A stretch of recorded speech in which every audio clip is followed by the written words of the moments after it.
dessinateur de presse, caricaturiste, notamment au Monde et au Canard enchaîné. Et vous êtes aussi moitié vénézuélien et moitié uruguayen. Oui, je suis né au Venezuela, mais j'ai grandi en Uruguay. À partir de l'âge de 10 ans, j'ai vécu en Uruguay. J'ai commencé à publier quand j'avais 24 ans. Je ne savais pas, jusqu'à ce moment-là, que je ferais ma vie comme dessinateur. Je ne croyais pas que c'était possible. Mais c'est sur la presse que j'ai réussi à gagner ma vie, en Uruguay. J'ai travaillé pour un journal qui s'appelait Marcha, un hebdomadaire, qui avait le rôle social du monde dans la société uruguayenne. J'ai commencé comme caricaturiste l'année 68, et là je l'ai fait jusqu'à la fermeture, la clôture définitive du journal par la dictature l'année 73. Je suis parti avec ma famille de l'époque en Argentine, à côté, 200 km, mais c'était démocratique encore.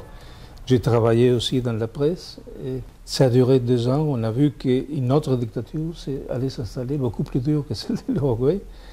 Alors on a décidé de partir au Venezuela quand j'étais né là-bas.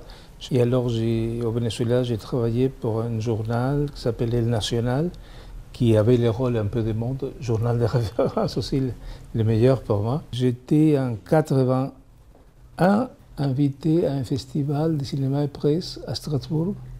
De retour du festival, j'ai passé une semaine à Paris, j'ai tombé amoureux de Paris. En 1983, vous arrivez donc en France. Vous restez 2 ans dans le 14e arrondissement. Exactement, oui. Ensuite, vous allez un peu ailleurs dans Paris. Vous passez notamment à la Villa des Arts à Montmartre. Et vous vous sentez de nouveau en exil. Pourquoi ? Et je ne sais pas, c'est un très beau quartier, Montmartre, que j'aime visiter comme touriste, disons. Mais je me sens bien de ces côtés-là, côté 14e. Pourquoi alors, justement ? Ah, je ne sais pas. Il y a quelque chose de spécial, des vibrations, je ne sais pas. Et ces journalistes, je disais, qui m'a travaillé pour le journal, j'ai travaillé au Caracas, c'est lui qui m'a fait installer dans ce quartier, parce que c'était son préféré. Et il m'avait dit que c'était le quartier où avait vécu Brassens. Je crois que Paco Ibáñez habitait à l'époque, le 14e aussi. Et qu'il y avait beaucoup de choses qui bougeaient, ça allait être intéressant pour moi. Il y a un autre Sud-Américain que vous avez connu, c'est Angel Parra, qui a donné son nom à un centre d'animation du 14e. Ouais. C'était quelqu'un de magnifique, malheureusement déjà parti. Et c'est un grand musicien qui venait d'une famille de musiciens.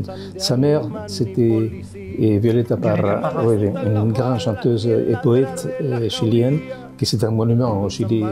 Mais je me souviens d'un récital, d'un concert qu'il avait donné à l'Amérique du 14e, et il a joué de la musique de l'Amérique latine, pas seulement du Chili.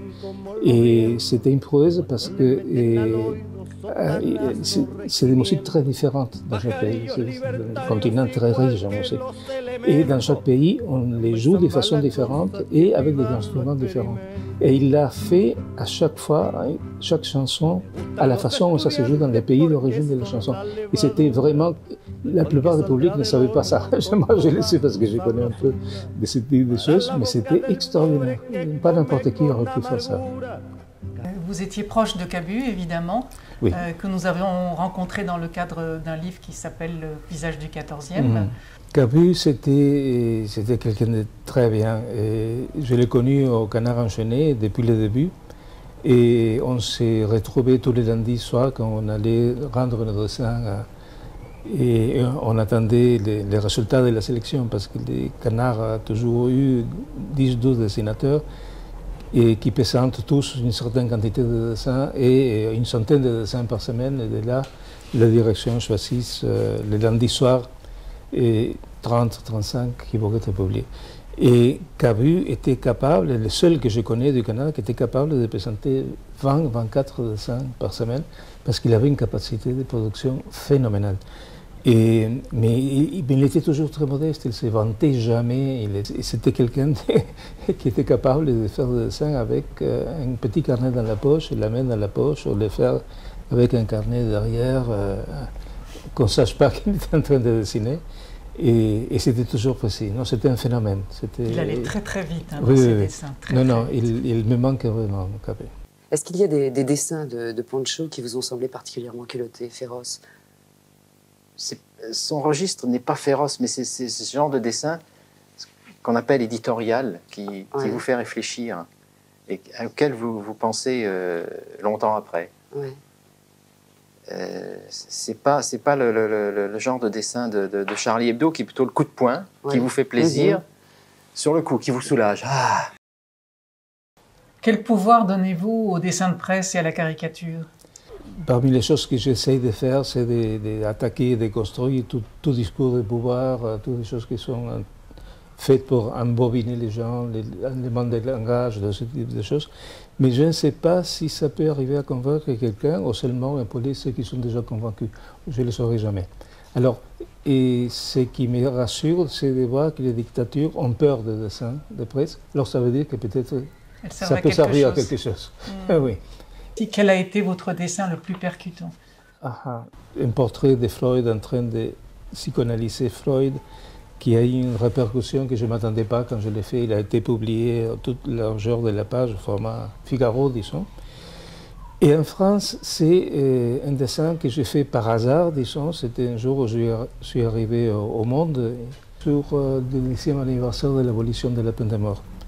Alors, j'étais toujours été contre la peine de mort, j'étais content de pouvoir faire ça.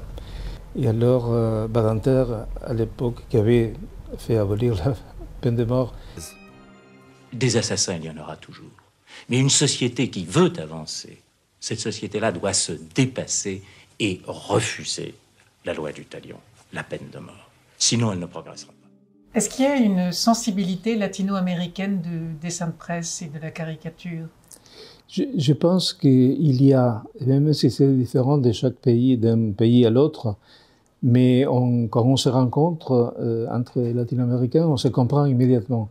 Et on a une certaine complicité, et même si l'actualité de chaque pays c'est différent, les codes de chaque pays sont différents aussi. Et je pense que nous avons tous été un peu influencés par de l'humour peut-être anglo-saxon, qui venait des agences américaines ou de l'Angleterre. L'Angleterre était très importante l'Amérique du Sud culturellement aussi. Et la France aussi évidemment, mais la France surtout en Uruguay et en Argentine. Dans le reste de l'Amérique latine, pas autant que ça. Mais alors, malgré les différences, je crois que oui, qu'il y a une certaine façon de voir les choses.